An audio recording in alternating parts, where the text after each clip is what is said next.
Well, once upon a time when Nathaniel Hackett was the offensive coordinator for Green Bay, he watched as his head coach pulled his star quarterback out of the game for a field goal late in the NFC title game, much to the dismay of the quarterback in question and their loyal fan base. So it's quite ironic, don't you think, that Hackett has spent his first in-season between-games work week battling the very same criticism for his decision to let Brandon McManus cook instead of Russell Wilson in his first game as a Bronco and first game back in his old house. Now, in case you're wondering if that might rattle the new relationship between the coach and quarterback, well, here's a sit-down chat they conducted with our James Palmer 1 week before the season. And you'll notice the bonds are very strong with these two.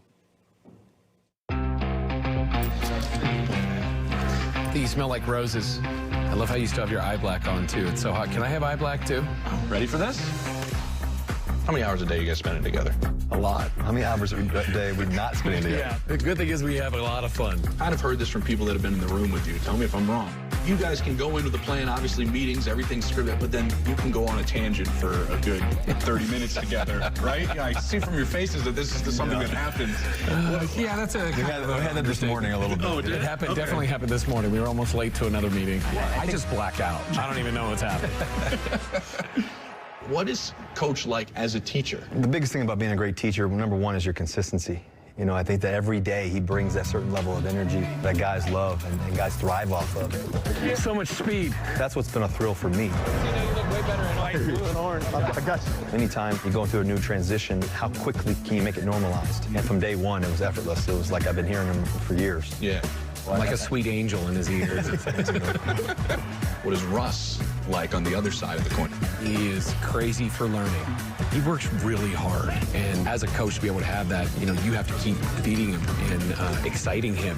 It's pretty cool when you can kind of pick any throw you want, and you know he's going to be able to make that throw. You know, sky's the limit. You can kind of pick anything you want and attack a defense anyway. One of those magic parts of Russell's game is the deep ball.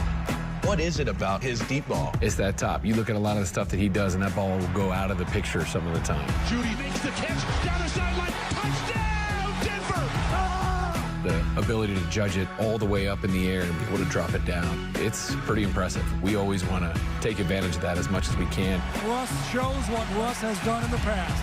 I think it's a little kid, you know, growing up, you know, everybody loves throwing the deep ball, I guess. It reminds me of me when I used to throw the deep ball. Yeah, very similar? Yeah, very much. You have any film of that you showed? No, it was on like beta. Yeah, VHS. he doesn't have it's that. not around. Russ, since you've been here, you've been able to pick Peyton Manning's ear on how to play quarterback for the Denver Broncos here. You guys watched film together. I'm curious, as the year goes on, is that something that relationship-wise would continue? You know, the thing about Peyton is obviously his lot of obsession for the game, too. I think we both relate to that. Obviously, he's right down the road from me, so I get to kind of, you know, pick his brain. Hey, back in the day when you were in Indy, why'd you do this? In Denver, why'd you do this? What does this look like? What do you think about this? So he's always kind of feeding me a little nugget here or there. And that's the fun part about being here, too, is you get to be around some of the greatest quarterbacks of all time. And obviously, John Elway and Peyton Manning. And obviously, Nathaniel Hackett, too. Yeah, one of the better deep balls we've seen. One of the best, yeah. So it's been good. You guys are both part of this next chapter of Denver Broncos football. And this is also a historic franchise, right? This one's for John. The Patriots have been to more Super Bowls than the Broncos. But it's also a whole new look, like I said. Is there pressure with that? Do you embrace that? Doesn't matter where you are. Every single goal is to, you know, get a chance to go to a Super Bowl. I mean, that's why we all do this. This is why we work hard. This is why we do everything that we do. You know, we want to make this a destination location, and so we want to be able to win a lot of games, and it takes one game at a time, one day at a time. And yeah, there's a lot of things that are ahead of us. We want to win multiple Super Bowls. We want to do all those things. But to do that, we got to take advantage of every moment, every day, and know that there's going to be challenges along the way. The ball came out. The Seahawks defense holds. The lights will come on. Strap on my cleats. I'll have my shoulder pads with me, and I'll have my mindset right. And one thing I won't do is I won't back down from a challenge. So I look forward to it. As you could see, there were not all the Hackett mistakes. I mean, there were fumbles on the goal line and so much more. But had McManus split the uprights or Hackett let Russ cook to get him closer, we would have had a clean sweep of a week one with all first-time head coaches winning their games. Stacey Dales, however, will be joining us right now live from MetLife, where Daboll tries to go 2-0. Stacey? That's right, Rich. I just talked to Brian Daboll, the head coach of these Giants, and he confirmed Kadarius Toney is playing, the wide receiver. Shi Smith also, by the way, expected to play here for these Carolina Panthers. But let's just say the Brian Daboll effect is alive and real. I spoke with starting left tackle Andrew Thomas this week, and he told me the biggest difference in the building is the energy. He really wants his players, Coach Daboll, to take on their own personality and then come together as one. And he's so well known for not just coaching to scheme, but really coaching skill sets. Daniel Jones, his quarterback, is the best example of it. He wants to get him the throws he likes. 81% completion rating last week in their win moving forward. Right now, we're going to move forward to Baltimore, where we find Cam Wolf. Take it away. Yeah, Stacey, 2 injury updates off the top. Ravens running back J.K. Dobbins is officially inactive today, so Kenyon Drake will get the start. Dolphins left tackle Teron Armstead is active, which is good news for them. And for the Dolphins defense, the word of the day is attack. That's what they did last year when they sent safeties Brandon Jones and Javon Holland on 38 blitzes against Lamar Jackson. And look, the Ravens have been preparing for that all offseason. Defensive coordinator Josh Boyer from the Dolphins said, we know they've been prepping for it, but for us, we want the element of surprise. It also comes down to execution. And for the Dolphins, expect them to mix it up more this year, but they're also going to run a lot of those blitz-happy schemes. What's the old saying go? If you can't stop it, we're going to keep doing it. Now back to Rich for more on this Dolphins defense. All right, thanks so much. Time for On the Field, presented by Lowe's. Now, before we get to our demo on how the Dolphins will try to slow down Lamar Jackson, we have some special guests to help us out on our demo field to introduce coming out of the smoke here on NFL Network. Out of the tunnel, it's the Los Angeles Rams from the Snoop Youth Football League. Love it. Okay. Love it. Let's do this. Okay. Hey, guys. How you doing? All right. Good to have you guys here with us. Yes. Kurt, take it away. All right. We are going to break down a little blitz zero. You guys are going to come after the quarterback. I know you guys are loving that, but we're going to beat you guys today. Anyway, what Cameron was just talking about is last year, Miami came after Lamar Jackson with the blitz zero. We mentioned it a little bit earlier. Let me take you through what blitz zero looks like. It's all about the defense overloading the protection of the offense to create some free hitters. You're going to see it right here. Everybody's up at the line of scrimmage. We got pure man-to-man across the board.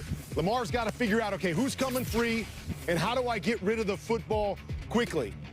He comes back. They do a great job. In this one, they actually pop a couple guys out. Lamar's not really sure what to do with the football. They rally to him.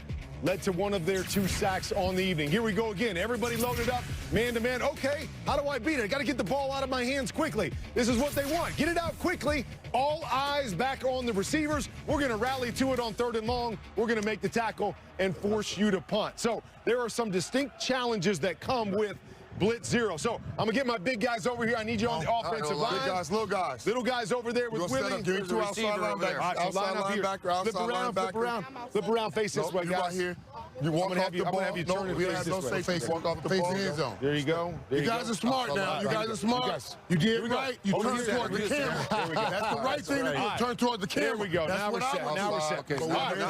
So here's the idea, right? We've got 5 offensive linemen. So what Miami's going to do with the blitz zero is they're going to bring 6 guys up to the line of scrimmage. Right. All right.